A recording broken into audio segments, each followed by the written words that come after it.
In my standing meditations, I get rooted into the ground. I send my feet solid into the earth, and it almost feels as if I'm growing roots, and I reach deep into the soil. And at the same time, I feel a greater freedom and airiness for my torso and my head, and I stretch kind of into the sky with my head. So I brush my arms up almost like I'm reaching for the sky, and then swoop around, and at the bottom they don't quite touch, and they create this scoop to hold the moon, and the stance is called, I think, holding the moon. In that moment, I just feel one with the earth, almost like there's no distinction between the sky, the wind, my flesh, the ground, that kind of thing. And it comes with time, because I feel some aches and pains from standing in one place and things like that, or thoughts go through my mind that distract me, but sooner or later I just melt or merge into the earth in the air. I have a kind of calmness in that state. There's nothing to do. There's nowhere to go. There's nothing that has to be done. I'm just being and experiencing the feeling of my own body and the earth. And I notice I have a single focus point visually, and I fade in and out from paying any attention to the visual, but sometimes I'll see the top of the trees swaying just a little bit. It's a blue spruce. It's a tree I've known for a long time. It will sway a bit in the wind, and I feel that same wind on me. That's this idea for me that the wind is the hand of God. It's covering everything in existence. It's moving over the tree and moving over me. It's another one of those very peaceful moments where I don't feel separate and articulated, It's no longer legs and arms, and it's existence, the earth, me, kind of as one.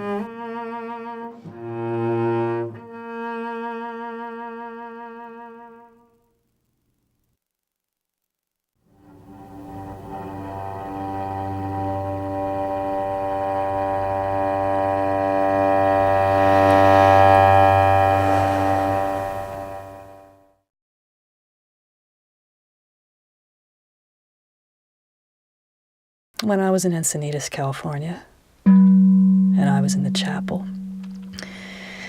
I was really trying hard to meditate and to be in it and working at it. I thought, well, if I just sit here long enough, it's gonna take place. Something has to happen. Nothing happened. Maybe there isn't a God. Maybe there is no such thing. Maybe there's nothing here. My ego sort of just said, there's nothing here. And suddenly, I wasn't in my meditation position. And I wasn't breathing or doing anything. Suddenly, whoa, this huge, big feeling of love.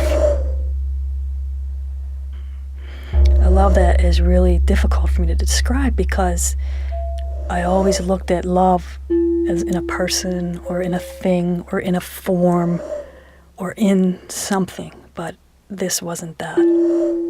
This was beyond Jesus Christ, beyond Paramahansa Yogananda, beyond the teachers of all the paths. It was just this filling of love, filling of me with this love. It was like this romance that was just, I was intoxicated by this love. And I thought, oh my God, I have flesh. This is love. This is it. This is what everybody is looking for. Oh, this is God. I can't take it anymore because it kept filling me with this enormous, the only word I can say is blissful, ecstatic, intense love. And I thought, this can't end. This is just too big. So I sat there in it. I sat there in it for at least 15 minutes. And I thought, oh, wonderful. I'm in this ecstasy state. I'm going to be in this state for a very long time. And I remember that the chapel was about to close for the evening, and it lasted, and then all of a sudden, I was back in the body, and I was like, where did you go? Where did that love go?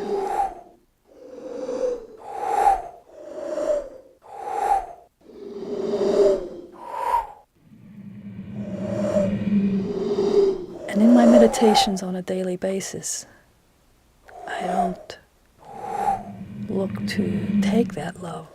I look to give that love. So when I meditate, I say, okay, if you'd like to show up, that's fine too, and I can have that wonderful, blissful experience. For me, it's like a give and take. I give love, and I feel like I am filled, almost like a filling station. Then I can go into the world and give that love. It's like a bank almost for me. It's the bank of love.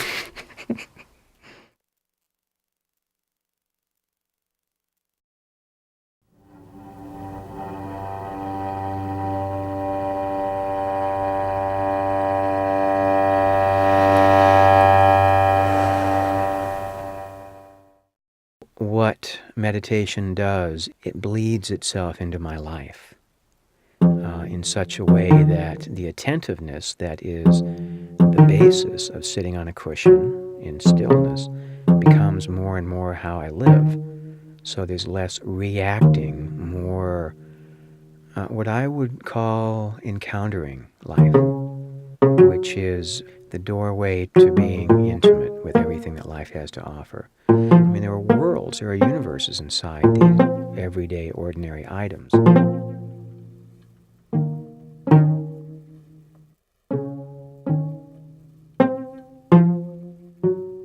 On many sidewalks, there are little loogies. You may, if you look, you'll find little black circles on just about any sidewalk that's well-traveled. I never noticed it until I caught myself, eyes downcast, walking on a on a sidewalk in Squirrel Hill did I notice that it is densely populated with these little round circles. I think they're discarded gum that people just spit out.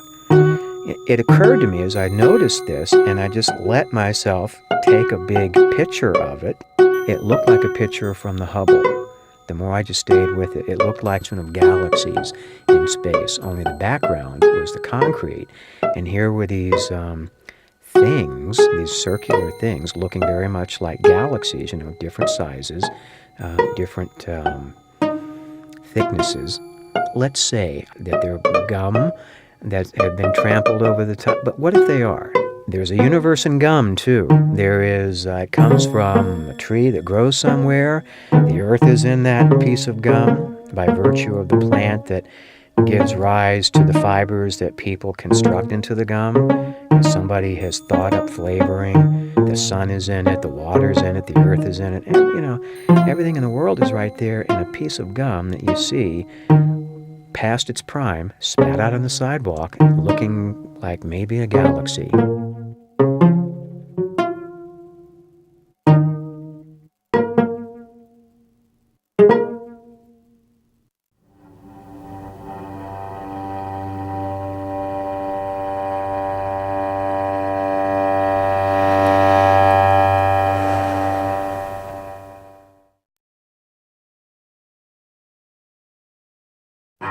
In my body, as I open up, every cell begins to expand. And it doesn't expand in terms of its size or weight, but in terms of vibration.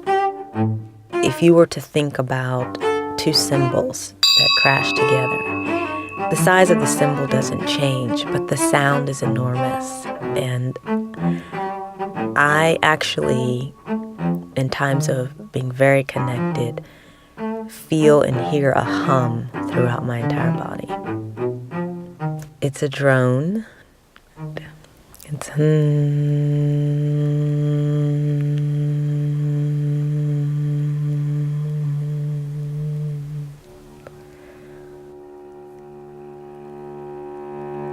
the experience where the hum often revisits the loudest, and it may sound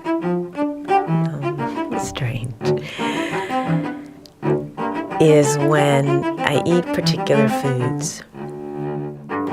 Well, it mostly starts with grains, soft grains, rice or mill or something. And there's a wistfulness in my body it's light. And one day when this occurred pretty profoundly was, finished eating and sort of like sprung out of the house and went down the stairs and basically walking down the street, and I hear this hum.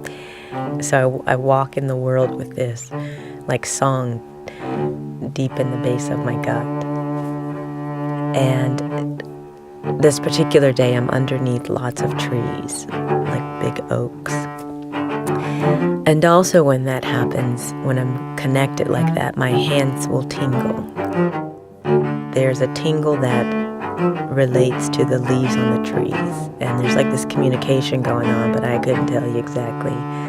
It's definitely a wave of connection to the leaves on the trees.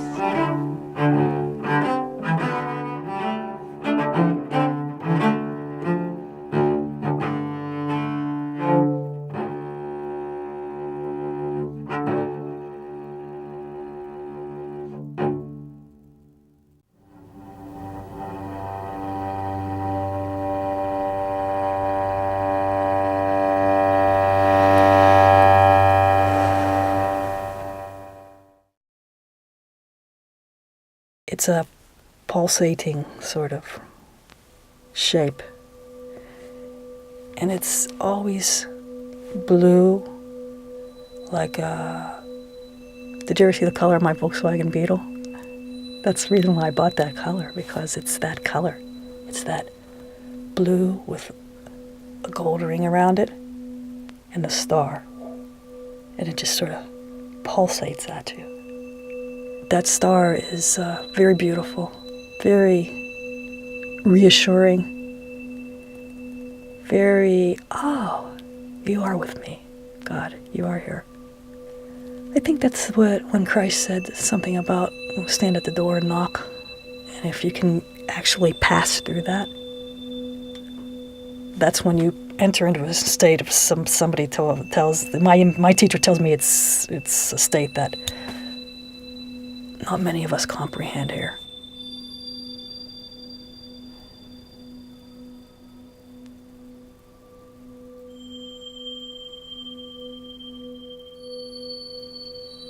When I look up into the third eye, it's right there all the time.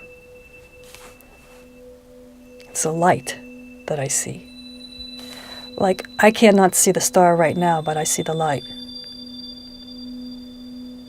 Look. You look.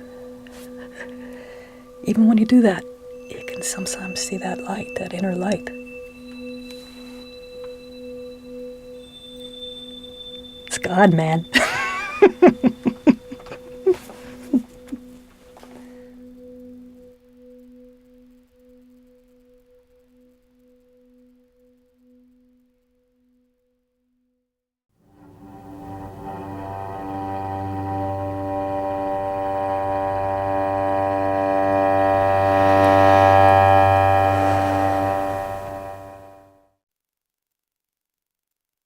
You know, most of the discipline of doing this practice comes from being desperate for things to be different. In 1995, a place that I was working for 24 years unceremoniously cut me. That hurt.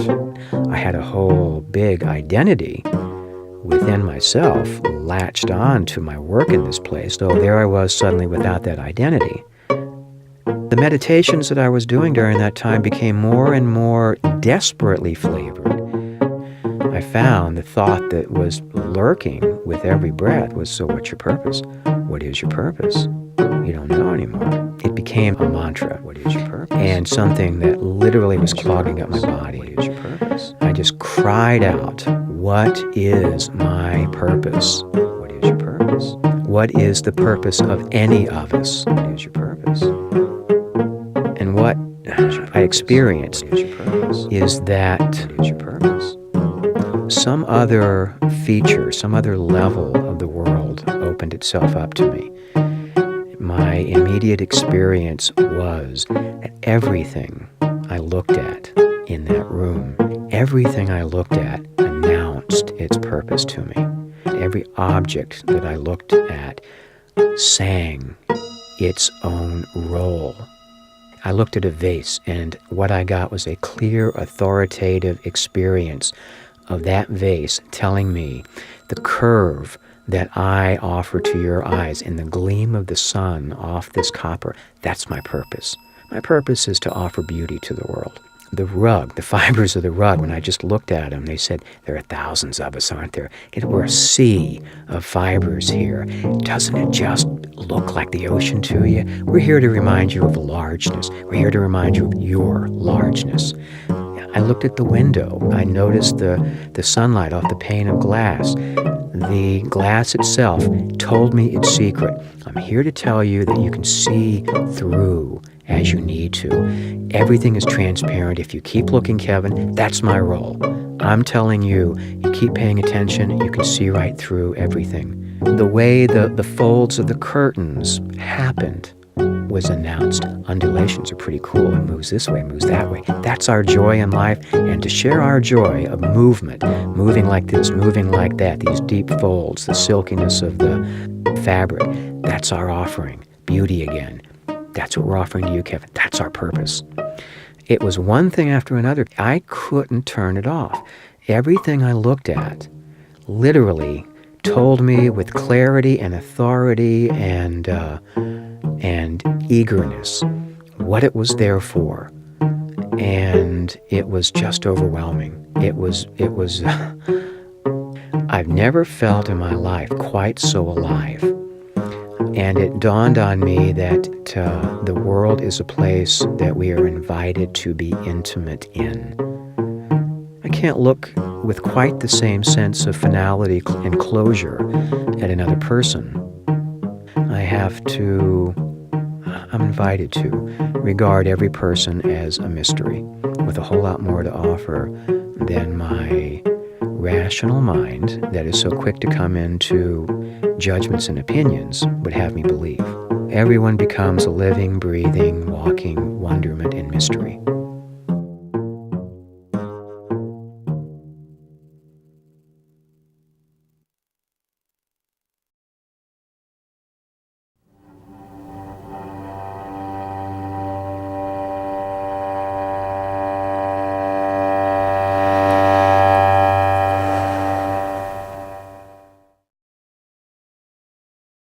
And now we can go onto a journey together.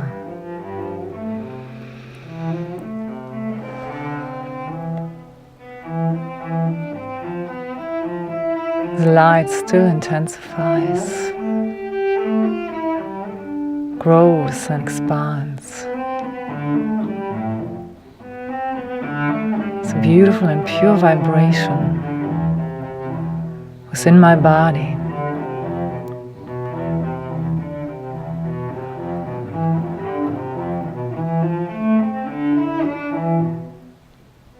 There's constant movement. It feels like dancing.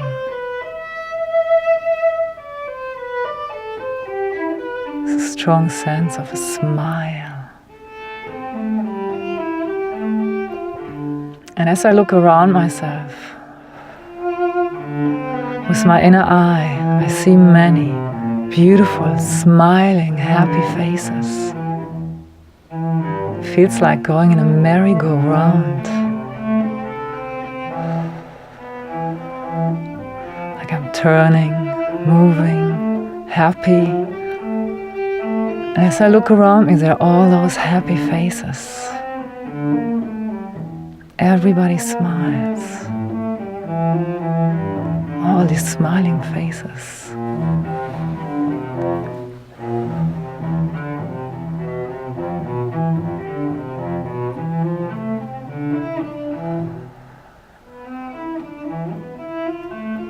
There's still more light coming in, which still grows and expands and intensifies. And I'm looking at the sunshine. That's the light that I feel within me. Beautiful sunshine.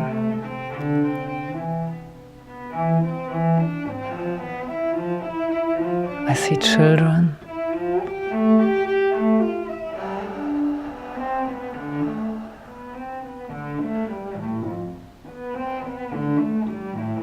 Green fields.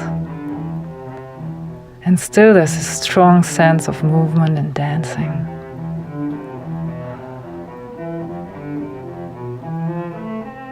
And this vibration of joy still intensifies.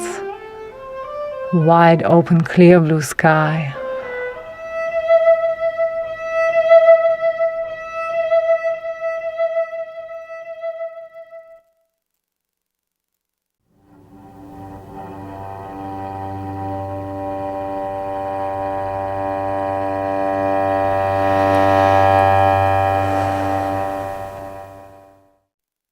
I try to have the last thing I do every night to be going outside, standing in front of my apartment and looking up at the night sky.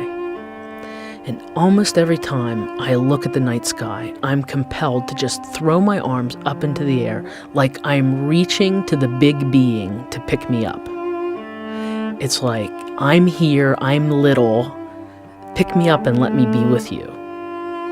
So I come outside, I see the night sky, totally lit up, like, oh my God, what beauty. Throw my arms up, like, pick me up, take me.